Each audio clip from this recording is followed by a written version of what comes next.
great. Well, call the meeting to order.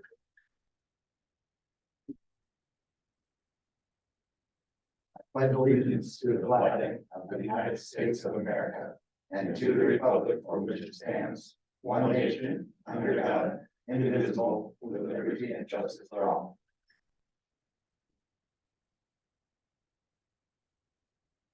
Heather, if you take roll.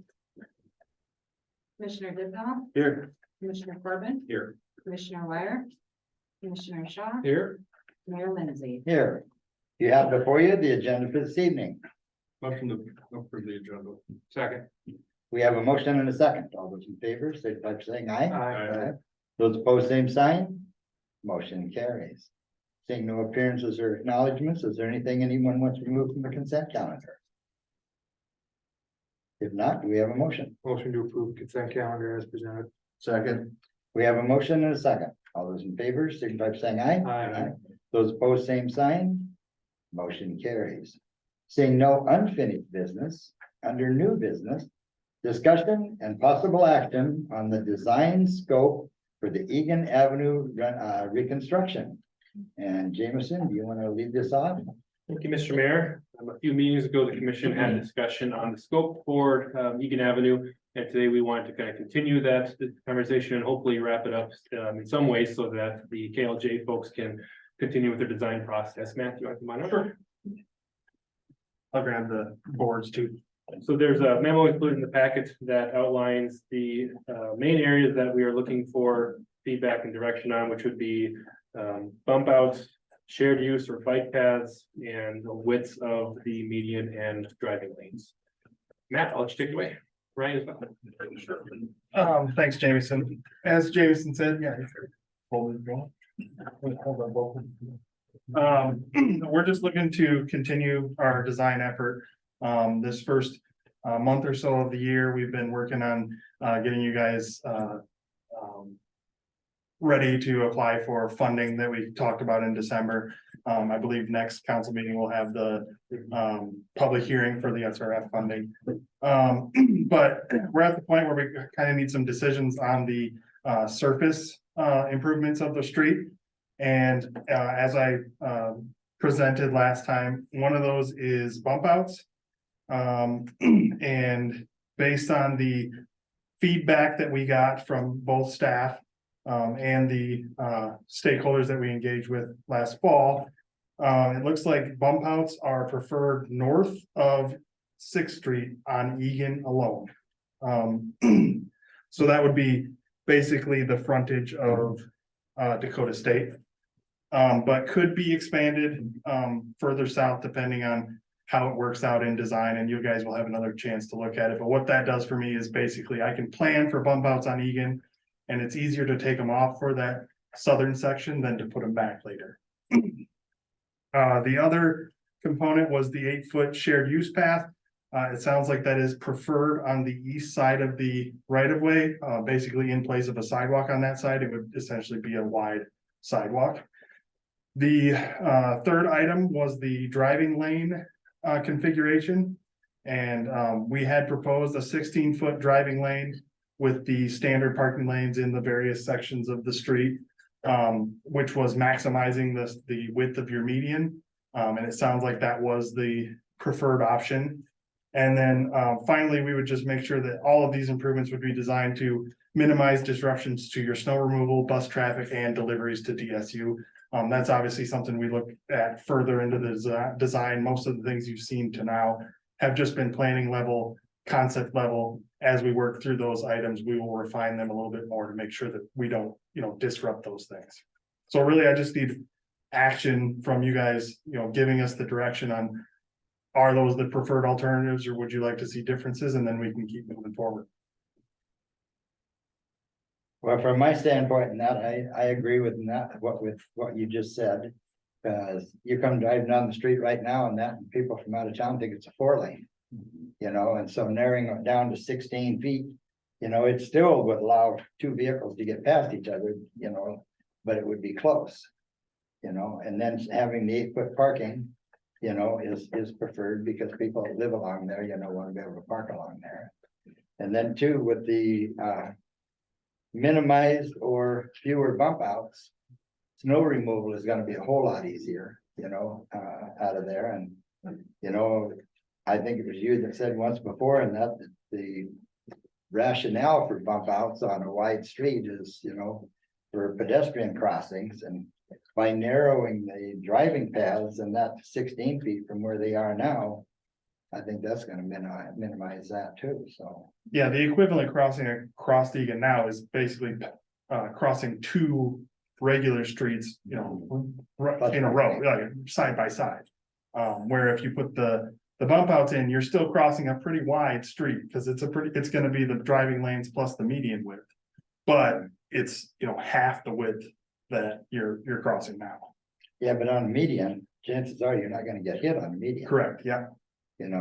Where we have our accidents and that are on Highway 34, you got 5 lanes to cross Mhm. there. So, Yeah, and I will say, you don't have any data showing that there are crashes or things on Egan.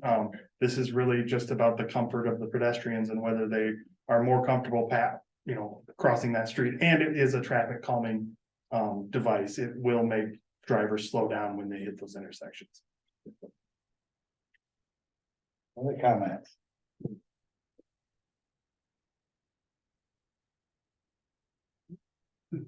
We signed up.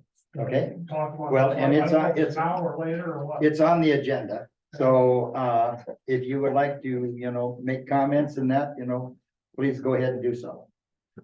Yeah, we'll let you come on up. All right, Kevin Booth, I live on 609 North And Egan. Kevin, right here is where our speaker is for Okay. the people who are listening at Great, home. have a seat. So if you come up and have a seat at the table, that would be preferred. Kevin Benuka, 609 North Egan Avenue. My concern would be, so what would the width be of that center island on there? Cause you're If saying my math 6, is correct from before, it'd be like about 22 feet. yeah, cause my problem is if you narrow that street to 16 feet, I've got a truck and a boat, which runs about 40 feet in length. To back that in, I've only got one option, is to back it in to my carport in the back of the house. You'd have 24 feet to do that in, because the 16 foot is the driving lane, and then there's 8 more feet that's a parking lane. So you'd have 24 feet, to maneuver that in, so. I'm You just know, curious, it's gonna get a little And tight. where your drive approach would get wider and a better slope on it. That was one of the things we were looking at specifically. I believe your drive approach is pretty narrow and pretty steep. So we would flatten it and make it wider, so it's more of a standard drive approach, because it's narrow compared to standard now.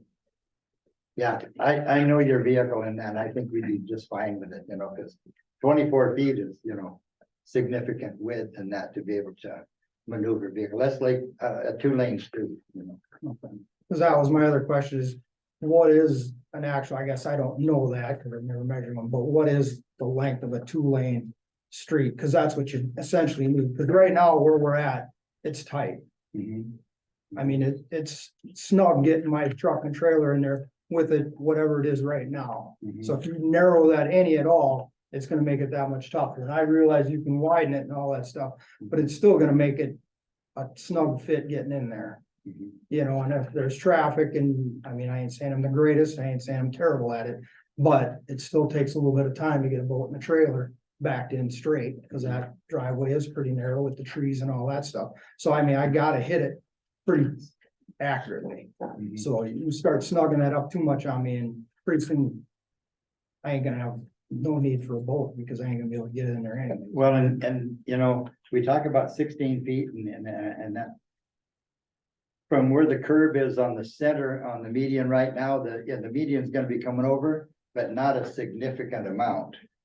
If you go measure the width of that median right now, what is it, about 10 feet? It's 8 feet now. It's 8 feet. And you're gonna make it 22 though, you said, So, right? but that means you only add 11 feet to each side. Which is so if you- 5.5 feet, and that's what I'm saying, is Yeah. you add 5.5 feet to that.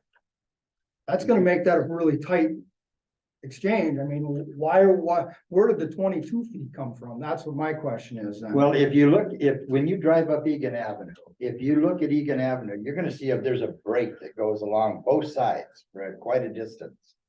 And that's where the original curve used to be years ago. And Gene Hexum, John Hunter, they grew up on that street. There was a much wider median than what we're talking about now. And the idea, as it was told to me, was DSU and people were wanting more parking. So they narrowed the median with the idea of parking in the inside and parking on the outside and then driving up between them. But the idea never caught on. And so when you drive up there now and you see that area that's kind of broken, that's where the old curve used to be. And and it's not gonna come back in, it's not gonna come back in quite that far now. You know, so it won't be as wide as it used to be in the median years ago, but the blacktop itself will be wider. So a 16-foot width is basically the width of a 2-lane street. You can pass 2 vehicles on, you know, going opposite directions on 16 feet. Then you're gonna have 8 more feet for parking. So on either side of the median, the street basically will be 24 feet wide. So, All right. yeah, and one of our concerns, you know, and not getting it too narrow was because the number of semis, you know, that travel up and down that street. Because when they deliver to DSU, they come in off 9th and come down onto 8th, back in for deliveries, and then rather than try to turn around and go back the other way, they come out onto Egan, you know, and then either turn and go south or turn and go north. And so, but you'll have 24 feet with the driving lane and the parking lane on either side of the median. I'm just thinking that's still gonna be pretty tight, because I mean, the truck's 20 feet long and the boat's 22 feet long. Uh-huh. You're 44 feet, you're talking 24 feet, that's just over half of my whole rig to try and back it in there. That's, I don't see where that median needs to be 22 feet wide, that's. It isn't why couldn't the be median. 16 feet or something? It isn't the median that we're trying to make larger. It's getting a street down and that so that it's a safe street and not a 4-lane and make it safer. And also to, you know, reduce the cost of the city on maintenance. I mean, well, how much safety part of it is really involved? I mean, it's a 20-mile-an-hour zone. Mhm. You know, I mean, and the cops go up and down that road plenty of times a day, and I sit outside and I'm there. It's not like it's a racetrack coming up and down that road. I feel safety is not a concern, and if there is a certain concern about the walking across both, why not have a stop area in the median? Where they can walk to one lane, stop in the middle, and then carry on the rest of the way with the traffic. I mean, you're gonna have to do that anyways. Cause you gotta watch for the traffic coming, so. Well, and one of the things we're trying to do is get the cost to fit, you know. With, What, you know, what cost difference would it be if it's 16 feet wide or 24 feet wide? It should be Well, right cheaper now- because it's left. right now, it's a 6-lane highway. Because there's 3 lanes on either side. So right now, it's a 6-lane highway. And it'll still be the equivalent of 6 lanes at 16 feet wide instead of the 22 or so feet that it is now. So, and there's a huge cost difference in, you know, putting in a street. And so basically, we're doing 2 complete streets just going up Egan Avenue compared to other I streets in realize town. that, but I mean, it's gonna be done that way, so it, Mhm. I mean, the cost is gonna be there. I can't see that there would be that much cost difference. Whether you go a 16-foot median or a 22-foot median, or even a 14-foot median and a 22-foot, you know. If you go around town, you'll see that there's other people who have campers and boats like yours on the streets that are 16 feet. And they get them in and out of their driveways just fine. You know, so I understand, you know, where your concern is, but I don't think you're gonna have the issue that you're thinking that you're gonna have. I think you're gonna have plenty of room to maneuver it, especially when Matt says, you know, they'll be addressing the driveways and approaches as well. All right. So, but thank you. Anyone else? Please come forward for the people at home.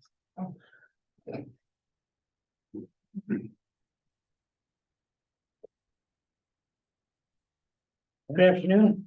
It is. Sun was shining, For a change. yes. Darwin Kelly Wallman, I'm sure you all know us. We were kind of concerned about the bump outs too, but it kind of sounds like that's not gonna happen anyway, until you get up to Sixth Street, so. That's off the table for our argument. Our main concern is the 8-foot wide sidewalk. We need to keep in mind that this is a historic district. And I'm afraid putting in an 8-foot wide sidewalk is gonna make it look like a business district. And it's almost gonna look like a service road at 8-foot wide. There's absolutely no reason to have an 8-foot wide sidewalk. Let's just do the standard 56 inches, I believe it is. And call it a day. Absolutely a waste of money putting an 8-foot wide sidewalk. I know they talk about it being for safety reasons. I went back and looked at our security cameras. I'm only allowed to go back 60 days, but I went back and looked at September and October. Had 35 bicycles come by in 2 months. Had 10 skateboarders. So Matt was talking about how it's a safety issue for bicycles and skateboarders. At those numbers, I don't think it's an issue. In my 27.5 years on the police department, never once took a pedestrian car accident on North Egan Avenue in 27.5 years. You're gonna have an 8-foot sidewalk on the west side. It's on a corner lot, so then you're gonna have a standard on the west side, you're gonna have an 8-foot. Excuse me. And then on the south side, you're gonna have your standard 54, that's gonna look really stupid. To have a 54-inch sidewalk on this side of your house and an 8-foot sidewalk on this side. We just feel like there's no reason to have an 8-foot wide sidewalk. You know, and in the conversations that I've listened to, there are more and more people that are not only going, riding bikes, but they're coming with the electric bikes. And then if you also look in that, you see the electric powered one-wheelers that are going around town. I'm not sure even know what to call them. And that, but they go fast. And when they come flying down a sidewalk and that there's not a lot of extra room for. And that is gonna be considered a And, motor vehicle, which cannot be on the sidewalk. Well, we haven't addressed that from the standpoint of what, whether they are a motorized vehicle or not, from the standpoint that there's a horsepower rating that comes into that. And anyway, with more of those and with the growth of DSU, when I started on the sidewalk committee and that with, way back when, Mayor Huners was here. And that people said, oh, nobody walks in our area anyway. And as soon as the sidewalks went in and that, then people started paying attention. People do. We already got a sidewalk. Because there's room. And we talked about it in the different discussions on whether to have it a shared use with bicycles and that on the street, or whether it would be better to have it, on the opposite side of the parked vehicles. And the consensus in that was, it would be better to have it on the opposite side of the parked vehicles than between a moving vehicle and a parked vehicle, which is where you go. And if you're biking on Highway 34 now, and you don't see very many people do when that's a 30-mile zone and there's no place to go. So But on the side going on streets, your you do theory, see so people. going on your theory here, all these sidewalk improvement projects that are coming up, they also should be 8-foot. I don't disagree with you. So we're all either they all should be 8-foot, or they should say stay standard. It's gonna look like a road.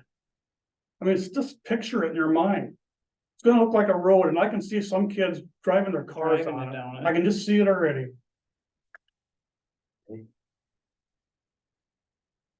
I guess It's not a safety issue. You can talk yourself into it, but it's not a safety issue. Like I said, in 27.5 years, not a single pedestrian accident. Now all of a sudden, it's a huge issue. Oh, I don't say. And it's a historic district. Let's try to keep this looking like the historic district. If we want to go really historic, we can go back to gravel. Well, okay. The pictures I've got in my office and that. You can have. We can also go back to horse and buggy too, I guess, Mayor, but Yeah, okay. that's really not, doesn't even make sense. I want to thank you for your input. Am And that, I because done? I think right now we're just going in a circle. Yeah, because you're not gonna change your mind. I I am in favor of it for the. That also creates twice the snow removal for me too. Thank you. Thank you. Anyone else from the audience?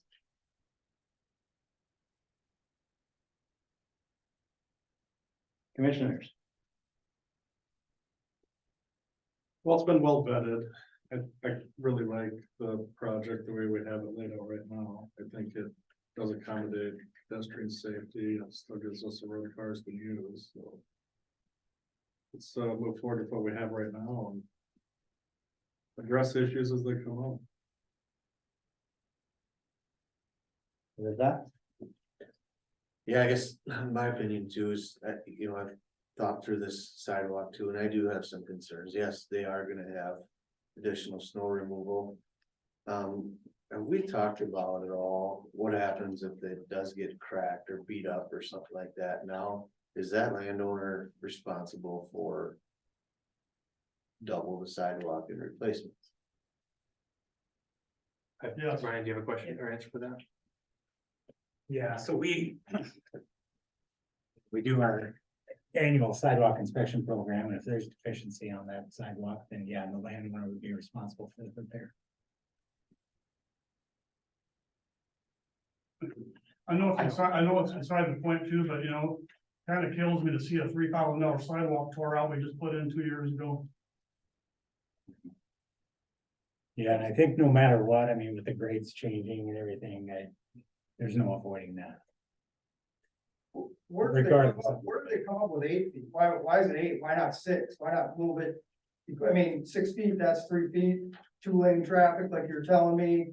I mean, 3 per person going, whether it's a bike or a person, why 8 feet? Why not 6 feet? I mean, if it's 56 right now, that's 4.5.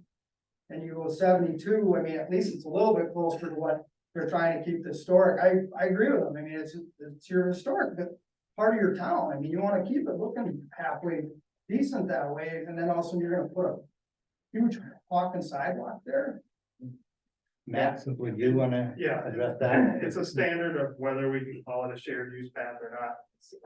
And it's based on, ASHTO, which is Association of State Highway something. It's a federal standard. 8 is actually the minimum width you can do for a shared use path, which means both pedestrians and bikes can use it. But typically they're 10 feet.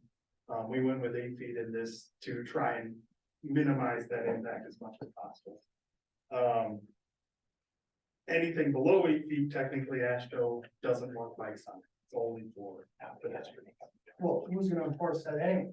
I mean, the Well, bikes drive up and down it now, and it's whatever, 56 inches or whatever. On my video when I went back, all but one of them bicycles were on the road, not on the sidewalk. So, and that's another point. and they're gonna stay on the road. Because none of the ped ramps are compliant with the current ADA standards. When we open those up and make them flatter grades, because I think, isn't it one block for you guys is the one with the steps?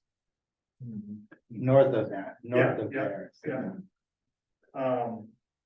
That the traffic will likely switch to the shared use path.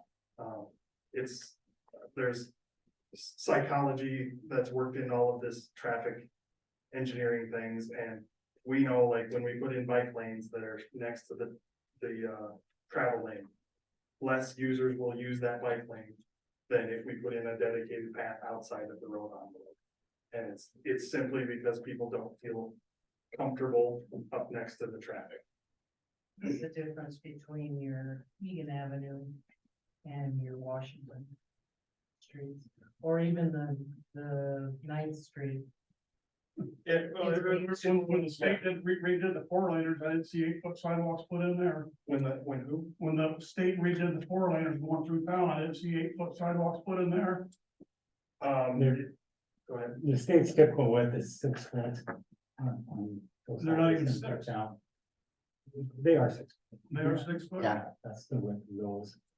They're not intended to be a shared use path, they're just a sidewalk. Do they normally have a fire hydrant right in the middle of it? So when you do have a fire hydrant, you have to have 4 foot behind that. Okay. You're allowed to encroach as long as you're not, making that smaller than 4 foot passing behind there. That's kind of the rationale behind the shared use path as well. Then you have 2 4-foot widths for passing. I mean, I'll just speak up. We certainly welcome and appreciate public input. We're glad you're here, but we do need to keep the meeting proceedings lined up with running through the chair and preferably. So one more question. Can you come up to the table then? Answer. Can you come up to the table, please? When this new sidewalk gets put in at 8 foot that I do not want. The side of the sidewalk that's gonna be closest to the house. Is not gonna be any closer to the house than it already is, correct? Correct. Cause I'm gonna measure from the house to the edge of now, and if it's 1 inch, It'll be within the right. It'll of be way. within the right of way, it's so not gonna be any closer to my house, it correct? depends on where your right of way is. You know, the right of way could be 2 feet behind your current sidewalk. Well, So, I'm just here to tell you that it Yeah. doesn't make any sense putting an 8 foot sidewalk in, it's just the stupidest thing I ever heard. It's gonna make it look like a road.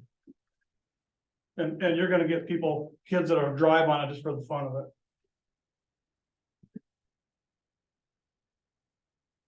There's your safety issue. anyone else?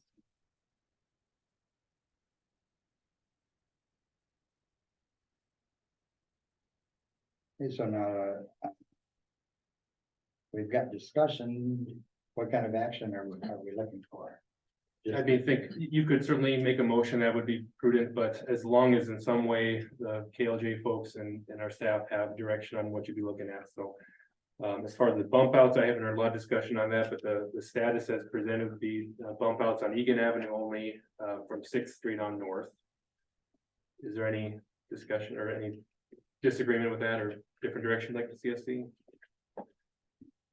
And then, the shared use path is proposed at 8 foot along the east side. Can that come down in size at all? Not if we wanna call it a shared use path. Why does it have to be called a shared path? You know, I understand. Federal funding.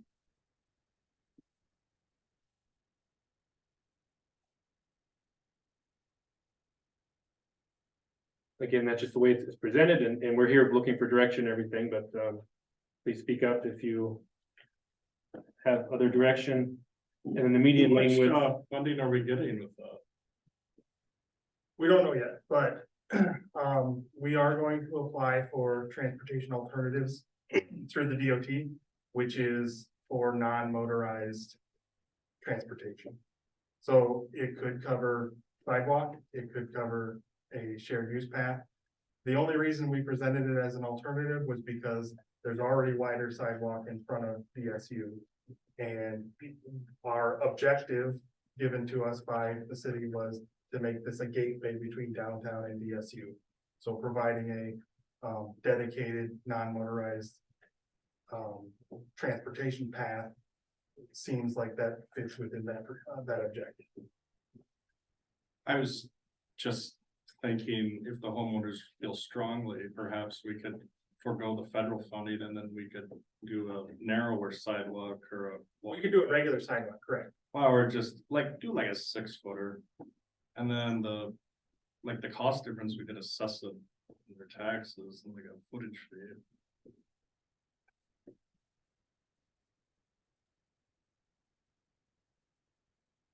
Yes, you certainly could. Yeah, we welcome any options and direction you guys like to see us move forward. But for now, I kind of want to leave it the way it is. And let's see what we get for funding. Timeline on the transportation alternatives. We will apply or send a letter of intent, I think in July it's this summer. And then we typically don't find out until like October.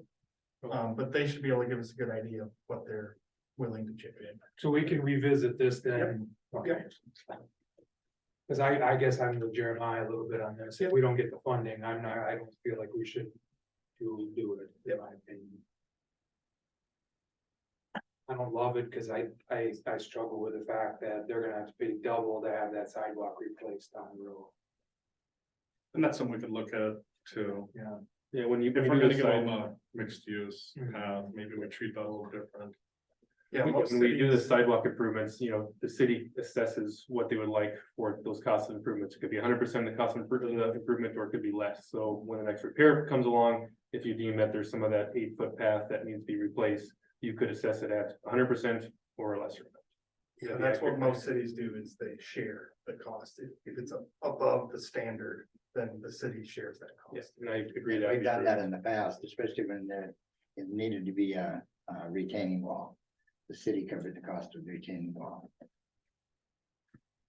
This is our first shared use 8-foot sidewalk, right? In Madison, yeah, and then Yeah, I'm a little bit torn on this too. I think we should proceed.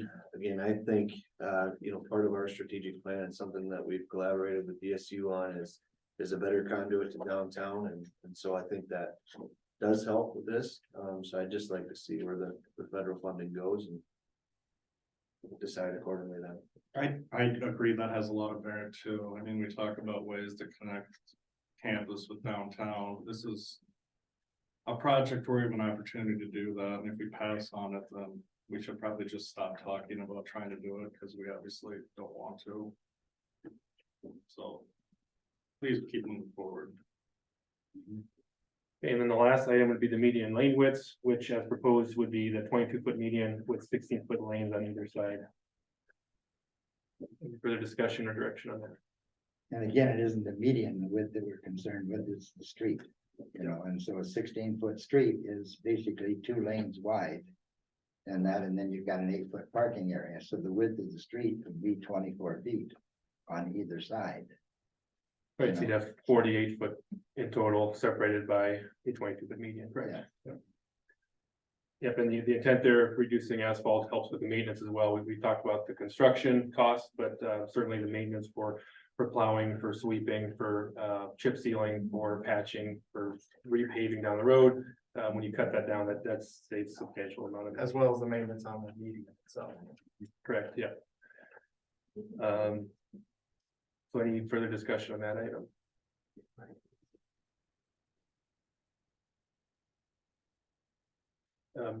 Are you good with direction, or do you need? a Yeah, motion? I'm good. Okay, I think we're good with the direction. Thank All you. right. Thank you to the public for attending as well. All right, thank you, everyone. All right, number 12. Purchase 13.55 acre parcel of land from the Maryland Bellotti Trust. And this is the property that's located on the east side of the Bachman Bellotti Park. And this is the opportunity in that for the city to purchase this piece of ground and that, you know, and have it for future development to go along with the Bachman Bellotti Park. When we have activities there in the summertime, one of the things in that we were very short on is parking. And then this would also leave enough area in that for future development of the park. And this is our opportune time in that to purchase it. With that, Jameson, do you have more to add? Yes, thank you, Mr. Mayor. So the property is listed for sale, and this would be the opportune time for the city to purchase the land if we ever wanted to expand for the park. But what's more exciting for staff currently would be the opportunity to use it for dumping snow. Currently, staff plow and then remove snow from a large amount of area in town, primarily the downtown corridor and the highway corridor north of there. Or I guess pretty much all the highway corridor, but right. And so when we look at this location, it's a much better location. Our current spot is to take snow down to the very southeast side of the industrial park and dump it there, which is really about as far away from downtown as you can get. So measuring from the intersection at Second and Washington to the current location versus this proposed location, it would save every one of our trucks 2 miles round trip, making those snow dumps, which saves a lot of staff time. It'll save fuel as well, and hopefully we would speed up the time it takes for us to do snow removal processes. This isn't going to change the time for snow plowing when right after a storm goes when we plow all the streets, but the days that follow could be shortened by reducing the time removing the snow from those areas to the industrial park. Now it go to the property we're looking at purchasing. More numbers we estimated on there is that we had 300 truckloads in the last snowstorm from this year. And so that's a pretty typical storm. I think we had 5 to 6 inches, maybe fairly average. And that gets 300 truckloads. So that would be 600 miles saved on that one trip for fuel, for mileage in the trucks.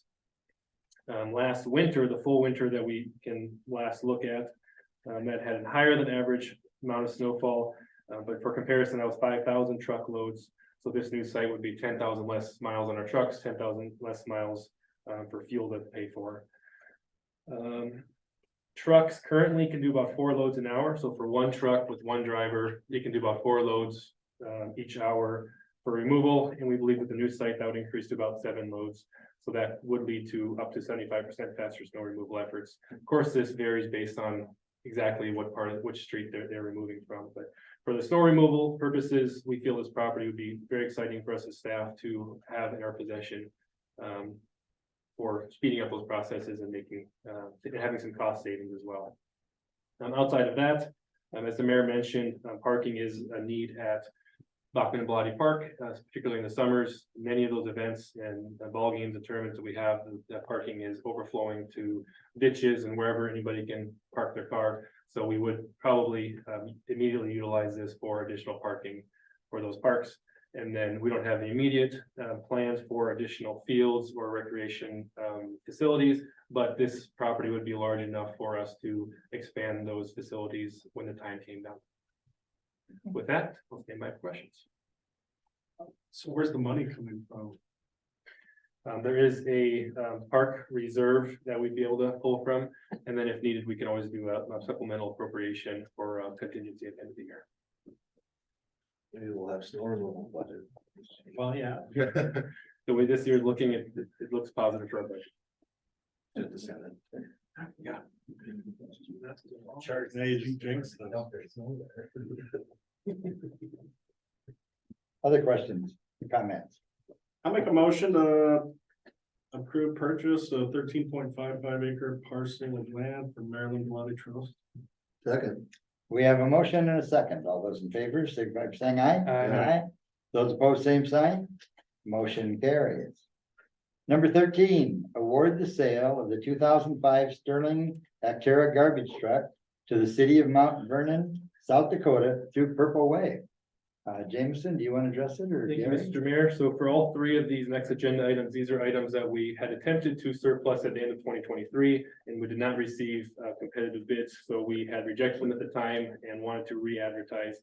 So we have tried using this site called Purple Wave, and we've had some success with that. And so for this first one, it is the garbage truck. Last fall, it received no bids. Correct, Gary? Yeah, no bids on the garbage truck last fall. And we coordinated with Purple Wave, and it recently closed at a high bid of $30,500. So certainly a positive change for us there. The high bidder was City of Mount Vernon, South Dakota. So staff recommend awarding the sale of the garbage truck to the City of Mount Vernon via Purple Wave. Motion approved. Second. Motion and a second. All those in favor, signify by saying aye. Aye. Those opposed, same sign. Motion carries. Number 14, award the sale of Snowcrete 742 SI snow blower to Pottawatomie County, Kansas through Purple Wave. This snow blower is similar story. We received one bid on this last November. That was the amount of $600.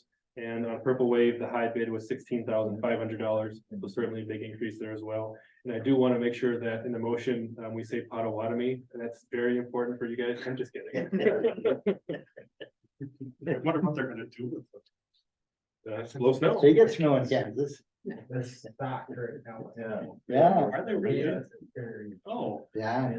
They got a lot more snow than we Retracted. did. Do we have a motion? Motion. Second. We have a motion and a second. All those in favor, signify by saying aye. Aye. Those opposed, same sign. Motion carries. Number 15, award the sale of the 1990 GMC dump truck to Charlie Keppen through Purple Wave.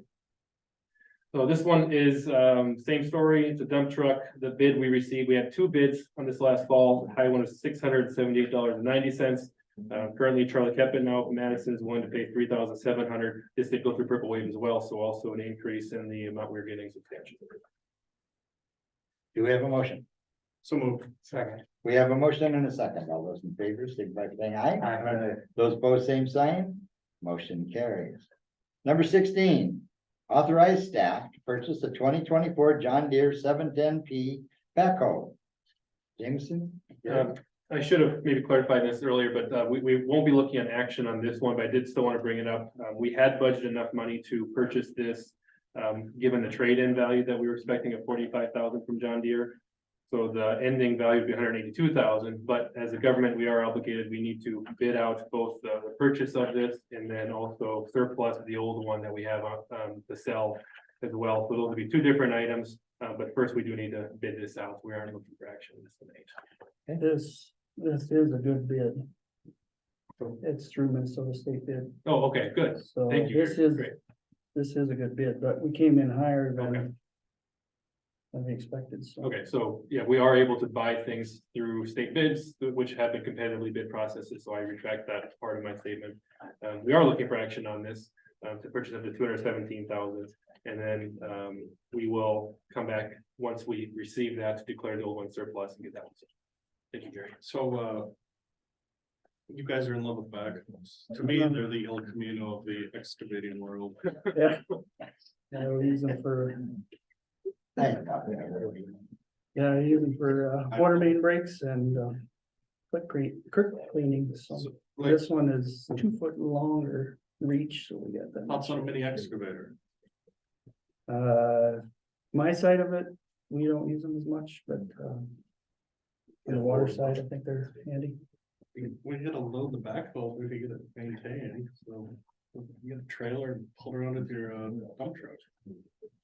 I think they did, All right. put in for one, and if you're not in the water, It's your thing. electric, But you bring up a good question. We have had a discussion amongst the departments of whether a mini excavator would fit our needs, and some of the departments, did not feel that it would. Good question. Other questions? Comments? I'll make a motion to authorize staff to purchase the backhoe. Second, We have a motion and a second. All those in favor, signify by saying aye. Aye. Those opposed, same sign. Motion carries. Number 17, approved televising services quote to HydroClean LLC. And Jameson, you want to address that? I will turn this one right over to Ryan, actually.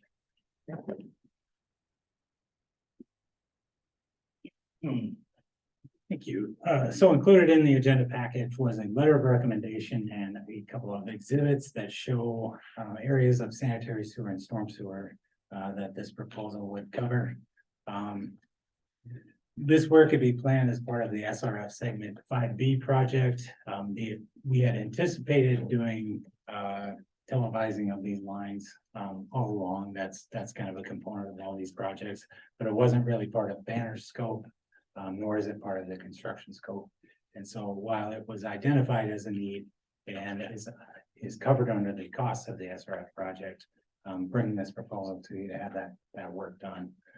So the amount of the televising for full sanitary sewer and storm sewer is $10,182. And this would be very similar to the work that was authorized a couple months ago on segment 5A. So I wasn't really paying attention, but you have a quote for HydroClean and then we have another motion for vendor. Yeah, correct. So HydroClean they would televise the mains. And this other vendor sewer and drain LLC, they have a push camera. We have a couple of very challenging sewer services and we have really no idea we know where they come out of the house and we know where they end up. But we have no idea where there's turns in that or what direction they come out, and kind of like to identify that both for this project and for the utility department's use in the future. So then this year would be a smaller camera to go in the smaller drains? Is that Yeah, basically it's a push camera. They can go about 300 feet with that down a service line. Where the televising that HK Solutions would do. It's like a little remote control car that goes down the pipe and they televise.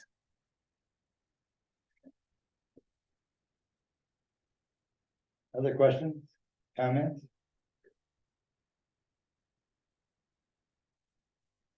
Do we have a motion? No, second, We have a motion and a second. All those in favor, signify by saying aye. Aye. Those opposed, same sign. Motion carries. Number 18, approved televising services quote from Bender Sewer and Drain LLC. And any other questions on this one? Make a motion to approve televising services quote from Bender Sewer and Drain LLC. We have a motion and a second. All those in favor, signify by saying aye. Aye. Those opposed, same sign. Motion carries. Number 19, authorized to open bank accounts at First Premier Bank. Jameson, would you want to address that? Mr. Mayor, this one's pretty quick and straightforward. We would just like to open some new banking accounts at First Premier. And so we need commission action to authorize that. And then Adam and Roy, you'd be stopping in to get that set up. Make a motion to authorize open bank accounts at First Premier Bank. We have a motion and a second. All those in favor, signify by saying aye. Aye. Those opposed, same sign. Motion carries. February project updates. Jameson, Brian? Yeah, I'll tackle this. Thank you, Mr. Mayor. So this is something new that we're trying.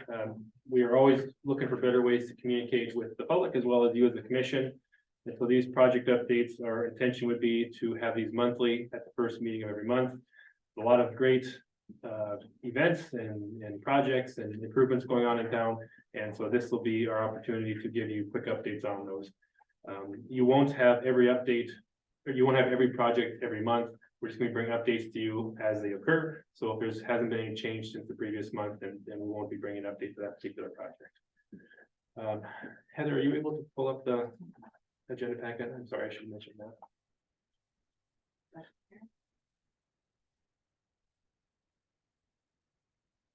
While we wait, we'll have Ryan tell us jokes. Maybe next time.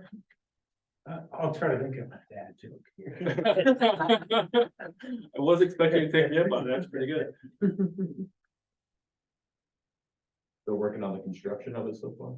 That's a good man. Is that gonna make the paper? I think that joke is I'm usually gonna quote myself. Yeah. Well, maybe the radio could do it. Oh, we got you. Perfect. Perfect, thank you. Okay, all right, jump to the next slide. Can you hit the page down? There you go. So we're gonna try to do events a little bit each month too, because there's always great events going on. The library is a prime spot for these events. So some ongoing events I'll go through is STEAM at the library. So these would be events for our kids on Wednesdays from 3 to 5 p.m. at the library. And STEAM would be science, technology, engineering, arts, and math. In particular, I've heard that the kids really enjoy working with the robots there. Music Makers is also weekly on Mondays from 6 to 6:30 p.m. And this is kind of a new type of story time, which is focused around involving some music into that activity. And then the library hosts monthly trivia nights at the first Thursday of each month at 7 p.m. at the office bar.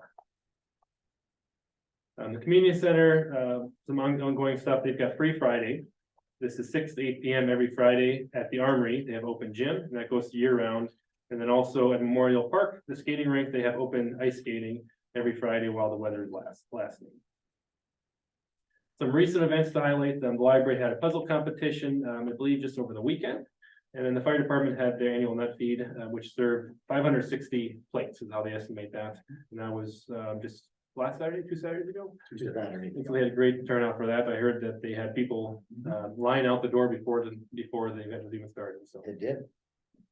and then an upcoming event within this next month, the library is hosting a tamale day on February 10th at 10 a.m. So make sure to show up so you can get your tamales and learn how to cook some tamales. All right, next we'll go make a mention of the election for our city commission. Our election is Tuesday, April 9th. Polling location, as usual, is gonna be at the city armory. We have 2 city commission positions open. Anyone interested can pick up petitions at the city finance office or download them from the Secretary of State's website. You'll need 50 signatures to be turned in, which are verified. And then those petitions are due Friday, February 23rd by 5 p.m. to the finance office. Or they can be submitted via mail if they are postmarked by that day. Next, Civic Plus module. So Civic Plus is the company that we use currently for our website, our ordinances, and our agenda management, is the first one on here. So the agenda management is a new one. It's through their civic clerk module. And so if you have clicked on the agenda for this meeting, this is the first one that we have with this new system. It'll track all of the agendas. It'll hopefully be easier to use. Heather's got it up here on the screen, so you can scroll through and download or print very easily the different items that are on the agenda. All the past agendas are still available on that same page. They're just gonna be a much simpler PDF form, and then moving forward, we've got the new agenda management system to run those. Two other modules which we're working on are Civic Ready. This is a mass notification system. So currently we do send out text messages periodically when we have water main breaks or electric outages. And so this would be a system that take the place of that. Current subscribers do not need to resubscribe. They'll be imported over to that. And this, for a similar price, allows us to set up as many groups as we want and send out an unlimited number of text messages to the public. Of course, we're going to be very careful with that because we don't want to overwhelm people with it, but it is going to be a nice system for us to use to communicate with our public. And then the last module is Civic Mobile.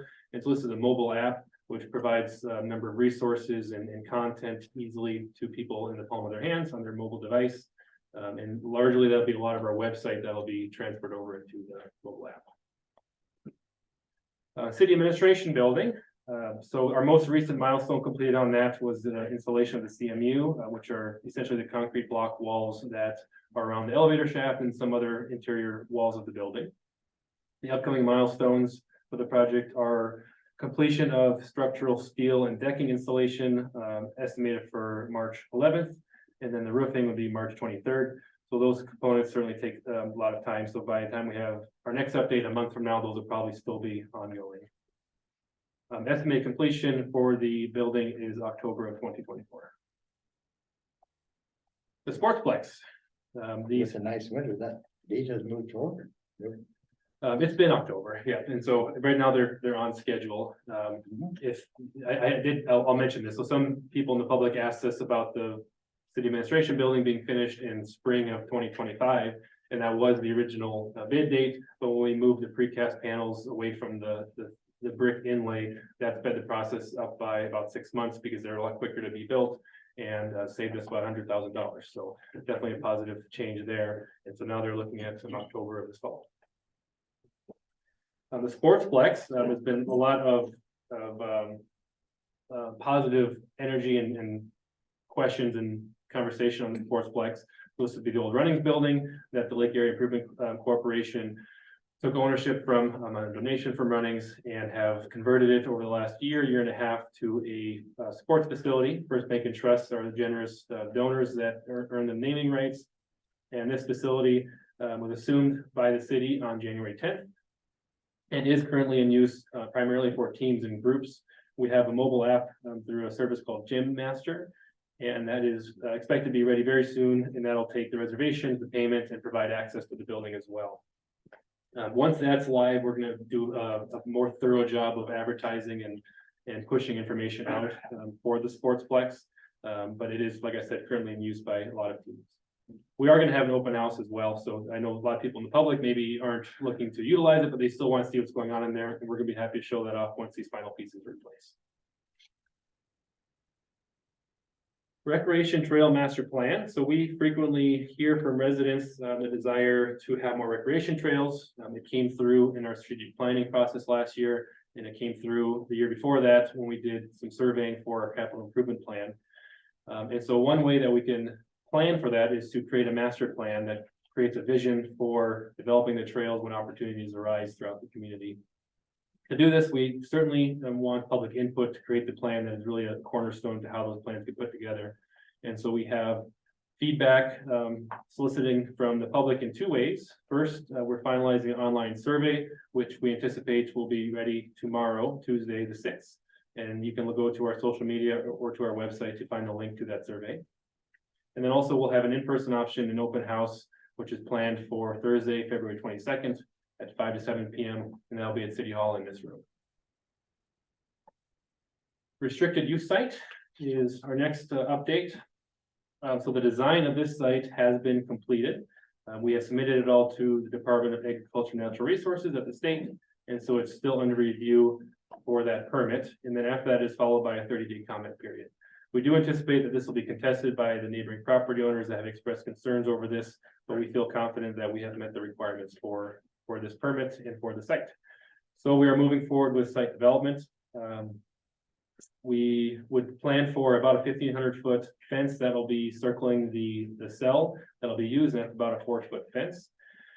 That's primarily to keep debris from blowing around. And then also the tree shelter belt is for that same reason.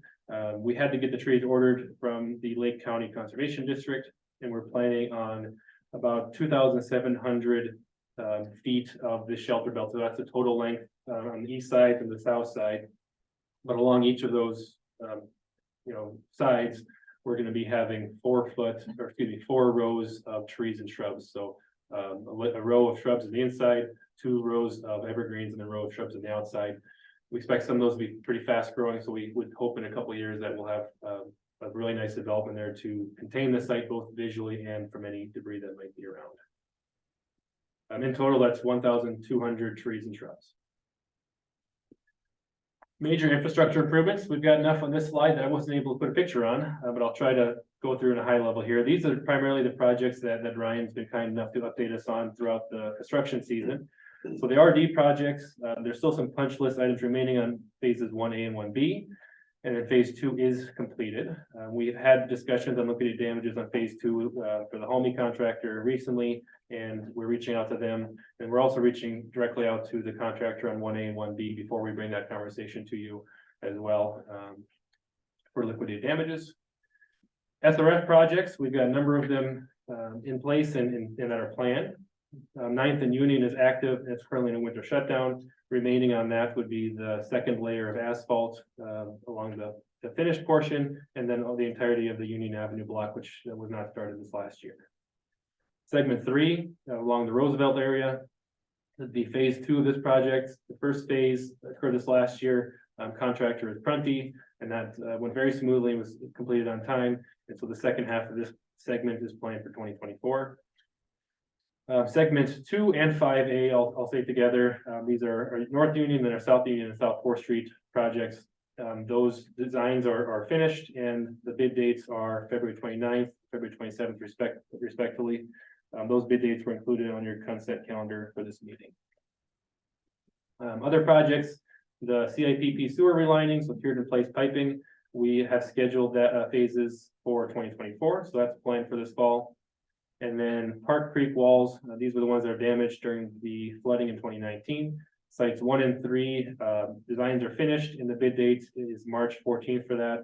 Site 2 is very close to being finished, we're just awaiting some final architectural design. And the last project I'll mention here is the Northeast 3rd Street. This would be the half mile just south and adjacent of the airport. This was bid out last year in the spring with anticipation that it'd be completed last fall. However, the contractor did not make that happen, so they will be coming here in the spring. So they're currently in winter shutdown. Okay, and then there's also a lot of other miscellaneous improvements that the engineering department is working on that we want you to be aware of. Staff there do a lot of design in-house. Of course, the projects in the last slide are massive, and for many funding reasons require us to contract engineers outside of the city. But inside the city, our engineer staff do a lot of great work and stay very busy. So the 2024 sidewalk projects, both the repair and the improvements, they're working on final details for that. The fog seal, this will be the same process we did last year. We contract with a number of other communities that went quite smooth, so they are working on that project. And then reconstruction of library ramps. If you've walked on the library ramps this last year, you can see there's some degradation there that's requiring those to be reconstructed. So our staff are soliciting input from the parks as well as library departments for design of the ramps. Bathrooms at Memorial and Totland Parks. These bathrooms have been budgeted for a couple of years, and we found that a lot of contractors aren't wanting to put a price to it or aren't interested in the work unless they see some more detailed designs. So our engineering staff are putting together designs on that, and we hope those parks can have bathrooms by the end of this next construction season. And then finally, the Public Works Building restoration. This project was planned for, well, it's been planned for a few years, but most recently last year, and this would be new siding, new roofing, insulation, was the original plan. And as we got into that, we realized that the electrical components are tied so closely into that it required replacement of the electric as well. So that required some additional time. So the public works, the engineering staff are finalizing designs on that. Water tower is near complete. The controls and programming to connect the tower to the water plant SCADA are now complete. And the tower, I said to be filled in the near future, it might be close to fill at this point. I'm not sure. It's gonna be very soon. There have been some delays due to contractor timing. Even since the derecho postponed it a year, we were still hoping this to be done a couple months ago. And just due to contractor timing, we haven't had that. And I also noted that the city's distribution system has been switched to a single zone in preparation for that. Previously, with our two towers being at different elevations, they were closed off, the distribution systems operating separately to make those towers work better. And so now we are switching back to that single zone in preparation for this new tower being online. Lead and copper inventory, we'd be remiss if we didn't get this out in the public there again. So we're required to inventory 100% of our water lines, including our private service lines. So far, we have collected just over 50% of residents. So we are asking residents to go to the QR code that's on this slide or to the link that's also on this slide and complete the online form. It's very, very simple. Even I did it. So if I can do it, anybody can do it. Took about 5 minutes. And then we have to get to 100%. So if for anybody who isn't able to do it or has questions, they can reach out to the water department for assistance. And ultimately, any service lines that aren't inventoried, we're going to start knocking on doors and having more labor intensive means to try to get these inventories to 100%.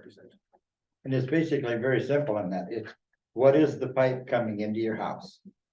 Is it metal? Is it copper? Is it plastic? And that's basically it. So. Yep, we just need to know if they're Yes. lead or not. And the vast majority of lines in town are not lead, but we have to know all of them. The electric conversion project for this last year. So the electric department worked very closely with the contractor to bury some overhead transmission line, converting it to underground. That project was completed on schedule by our contractor and city staff who do all the terminating. And so the next step is for the telecommunications companies to remove their lines from our poles. And once that's complete, then our electric department staff can remove that overhead infrastructure accordingly. So that project went very smoothly and the line is complete. Children's Loft, a couple quick slides here, some fun things going on in our facilities. First is a children's loft. You can see it in the left corner of that picture there. So this is the wooden loft that's built to provide a quiet space for children who have sensory disorders.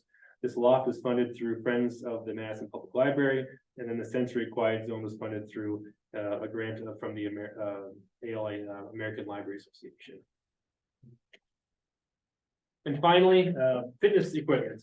Members of the community center will be happy to hear that we received a grant from the Madison Community Foundation of almost $33,000. Very generous donation from the foundation. We're very appreciative. And that's going to be going towards 3 new cardio equipment and the 2 new sets of weights for the fitness center. With that, I will take a breath and ask if there's any questions. No, and very good. I like how that was put together. Very nice. Thank you. Thank you. Thank you. That's all I got. So with that, do we have any public comment? No, nothing does. Okay. So with that, again, under announcements and that, you know, the applications and that to run for city commission are open and you need to be turned in by February 23rd. And with that, do we have a motion to adjourn? Move. We have a motion and a second. All those in favor, signify by saying aye. Aye. Those opposed, same sign. Motion carries. Thank you, everyone.